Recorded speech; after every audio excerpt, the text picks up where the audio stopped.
এই জন্যই আমি আগে বলেছি আপনার সাথে তর্ক করতে পারবো না। আপনার সমকক্ষ হওয়াও আমার কাজ নয়। আপনি কতটা পড়েছেন আমি জানি না। আমি পড়িনি, আমি একজন অশিক্ষিত সাধারণ মানুষ। লাভ ম্যারেজ ছিল? হ্যাঁ। কিন্তু ওটা পড়া তো পাপ নয়, তাই না? दिल लगाया गधी से तो परी क्या चीज है। নাম স্বপ্না, আমি হিন্দু পরিবার থেকে।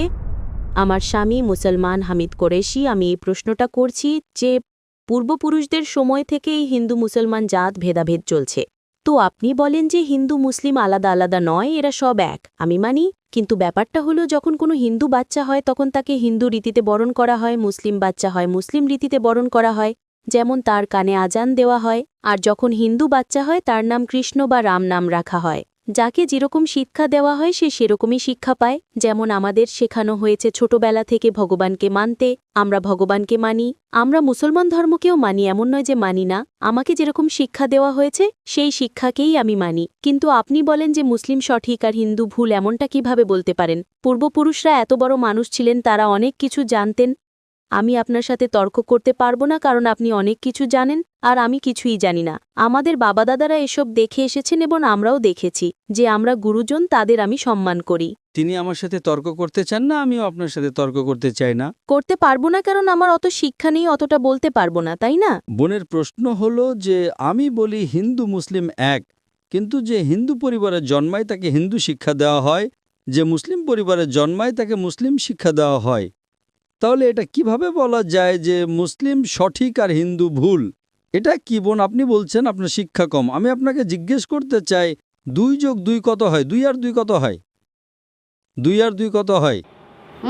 2 আর 2 কত হয়? 4 হয়। মাশাআল্লাহ। তাহলে বলবেন না যে আপনার শিক্ষা নেই। যদি গ্রাম থেকে কোনো মেয়ে এসে বলে আর বলে যে আমার বাবা আমাকে শিখিয়েছেন 2 যোগ 2 5 হয়, তাহলে আপনি কি বলবেন তাকে? 4 হবে, 5 কিভাবে হবে? 4 হবে 5 কিভাবে হবে? তোমার বাবা অঙ্ক জানতেন না। সে যদি বলে না আমার বাবাই শিখিয়েছেন, আপনি কি তাকে বলবেন আচ্ছা ঠিক আছে 2 যোগ 2 4ও হয় আবার 5ও হয়? এটা বলা ভুল। দুটোর মধ্যে অনুসন্ধান করতে হবে কোনটা সঠিক, সেটার উপরে আমল করি। না না, আমি কি চাই হিন্দুও সঠিক মুসলিমও সঠিক, 2 যোগ 2 4ও সঠিক, 2 যোগ 2 5ও সঠিক। আপনি তো মাশাআল্লাহ অনেক জ্ঞানী, আপনি জানেন 2 যোগ 2 4 হয়। কত লোকেরা জানে না 2 যোগ 2 4, তারা বলে 5 হবে। যেহেতু খোদা আপনাকে জ্ঞান দিয়েছেন, বুদ্ধি দিয়েছেন, আপনার দায়িত্ব হলো তাকে বলবেন বোন 2 যোগ 2 5 নয়, 2 যোগ 2 4 হয়। তখন সে হয়তো বলবে আচ্ছা আচ্ছা দুটোই ঠিক। আপনি বলবেন না দুটো ঠিক নয়, 2 যোগ 2 4ই হয়, 5 ভুল। একইভাবে যদি কারো বাবা মা তাকে ভুল শিখিয়ে থাকেন যে মূর্তি পূজা করতে হবে, অথচ হিন্দু ধর্মগ্রন্থে বলা হয়েছে মূর্তি পূজা ভুল, তাহলে যার কাছে জ্ঞান আছে, আমি একজন ছাত্র, ইসলামও অনেক ধর্মের, তো যেহেতু আমার জ্ঞান আছে আমি অবশ্যই সেসব লোকদের বলবো যারা ভুল বলছে সঠিক জিনিসটা অনুসরণ করুন। আমি আপনার সাথে বিতর্ক করব না। কিন্তু যারা জ্ঞানী লোক হিন্দু ধর্মের, খ্রিস্টান ধর্মের, ঈসাই ধর্মের, এটাকে বলে ডায়ালগ। আমি স্টুডেন্ট আর তারা পিএইচডি ডক্টর। আমি মেডিকেলের ডক্টর, ধর্মের ডক্টর নই। তাদের সাথে সংলাপ করি, আলোচনা করি, বিতর্ক করি। আমি যদি ভুল হই আমাকে ভুল প্রমাণ করুন, আমি নিজেকে বদলাতে রাজি আছি। আপনি আমাকে প্রমাণ করুন যে আমি যা বলছি তা ভুল, আমার ধর্ম ভুল, আমি আপনার ধর্ম গ্রহণ করতে প্রস্তুত আছি। Open challenge. আমি কেন বলছি? কারণ আমি ইসলাম ও কয়েক ধর্মের এক সাধারণ ছাত্র। 19 বছর পর্যন্ত আমার পরিবার মুসলিম ছিল, তাই আমিও ছিলাম। 19 বছর পর যখন গবেষণা শুরু করলাম তো জানতে পারলাম যে আমি সঠিক ধর্মে আছি। তারপর অন্য ধর্ম সম্পর্কে জানতে শুরু করলাম যে সব ধর্মেই ভালো কথা আছে। প্রত্যেক ধর্মের কিতাবে পরিবর্তন আসার পরেও, দুর্নীতি আসার পরেও এই সঠিক কথা লেখা আছে যে ঈশ্বর এক, তিনি ছাড়ার কারো ইবাদত করা উচিত নয়। এর মানে কি আমাদের গুরুজনেরা যে শিক্ষা দিয়েছেন তা ভুল? কিছু জিনিস সঠিক, আবার অনেক কিছু ভুল। আমি আপনার বড় থেকে বড় গুরুর সাথেও বিতর্ক করেছি। একজন আপনাদের হিন্দুস্তানের মান্যগণ্য শ্রী শ্রী রবিশঙ্করের নাম শুনেছেন? শ্রী শ্রী রবিশঙ্কর শুনেছেন? ওনারা যেমন বই পড়েই জানেন, আপনিও বই পড়ে জানেন। আসলটাকে দেখেছে? একদম ঠিক। তিনি বলেন 4 বছর থেকে আমি ভাগবত গীতা মুখস্থ জানি, কিন্তু বিতর্কে ভাগবত গীতা একটা তথ্যসূত্র দেননি। এমনটা নয়, ঈশ্বর এভাবে আসেন না। আপনি কত পুণ্য করেছেন বলছেন এই জন্মের কথা বলতে পারেন? কত জন্মের কথা কিভাবে বলতে পারেন? একদম ঠিক। তো আমি বলি যে আপনার কিতাব বলছে যজুর্বেদ অধ্যায় 32 শ্লোক 3 আর শ্বেতাশ্বেতর উপনিষদ অধ্যায় 4 শ্লোক 19 আছে न तस्य प्रतिमा अस्ति। প্রতিমা মানে হলো প্রতিচ্ছবি। সেই খোদা, সেই ঈশ্বর, সেই আল্লাহর কোনো প্রতিমা নেই, কোনো প্রতিচ্ছবি নেই, কোনো ফটোগ্রাফ নেই, কোনো পেন্টিং নেই, কোনো মূর্তি নেই, কোনো ছবি নেই। তাহলে আপনি মূর্তি পূজা কেন করেন? মূর্তি পূজা না করলে ঈশ্বরকে কিভাবে ডাকি, যেমন শিক্ষা দেওয়া হয়েছে, বইয়ে লেখা আছে। যদি শিক্ষা ভুল দেওয়া হয়, মূর্তি পূজা এর মানে এই নয় যে মূর্তি পূজাই করতে হবে, মূর্তিকে দেখতে হবে। গীতা বা মহাভারতে মূর্তির কথা নেই, সেটা পড়ুন, সেখানেও তো শিক্ষা আছে। বোন, আপনি মূর্তি পূজা করেন কি না? আমি করি, এমন নয় যে করি না, হয়তো আমি ভুল করি। যদি আপনার বন্ধু বলে 2 যোগ 2 5, তাহলে আপনি তাকে শুধরে দেবেন কিনা? হ্যাঁ, শুধরে তো দিতে হবে। আমিও চাই আপনাকে সঠিক পথ দেখাতে। হুম। আমি বলছি, যদি মূর্তি পূজা কোরআনে ভুল লেখা থাকে সেটাকে পাশে রাখুন। আপনি কোরআন মানেন না, আপনার ধর্মগ্রন্থই লেখা আছে মূর্তি পূজা ভুল, আমি তার প্রমাণ দিচ্ছি। তাহলে আপনি কেন করছেন? আপনাদের যেমন শিক্ষা দেওয়া হয়েছে যে এই ধর্মে এইভাবে ডাকতে বোন। হয়, ঈশ্বরকেই তো ডাকা হয়। বোন, একটা একটা করে আলোচনা করি, তারপর অন্য বিষয়ে যাব। আমার প্রথম প্রশ্ন হলো, মূর্তি পূজা যখন ভুল তখন কেন করেন? আপনি কেন মূর্তি পূজা করেন? এখন সেই পূর্বপুরুষরা ওইভাবেই করে এসেছেন, এটা তো আজকের কথা নয় যে আমি মানা করে দিলাম আর বললাম চলো ও আর করছি না। কিন্তু এই পূর্বপুরুষরা যখন যুগ যুগ ধরে করে আসছেন, তখন তারা তো এটা বলতে পারেন না যে আমরা করব না, আমরা করব না, তাই না? যদি যুগ যুগ ধরে গ্রামে শেখানো হয় যে 2 যোগ 2 5, তাহলে কি আপনি সেটা মানবেন? আমার পূর্বপুরুষরা বলতেন পৃথিবী সমতল, আমি কি তা মানব? আমি জিজ্ঞেস করছি, আজ পৃথিবী কেমন? পৃথিবী কি সমতল নাকি পৃথিবী গোল? গলে। মাশাআল্লাহ, আপনি তো জ্ঞানী, আপনি তো জানেন। তাহলে যদি আমার বাবা দাদারা বলতেন পৃথিবী সমতল, তাহলে আমি কি করব? তাদের কথা মানবো নাকি ছেড়ে দেব? তো সেই সময় কি এই যুগ চলতো না? একদম ঠিক, আজকের যুগ এটা। এখনকার যে যুগ, তার চেয়ে আগের যুগ সেই সময় ভালো ছিল, পবিত্র ছিল। আগে এমন প্রচার হতো না যেখানে কোটি কোটি মানুষ একসাথে দেখতে পারত।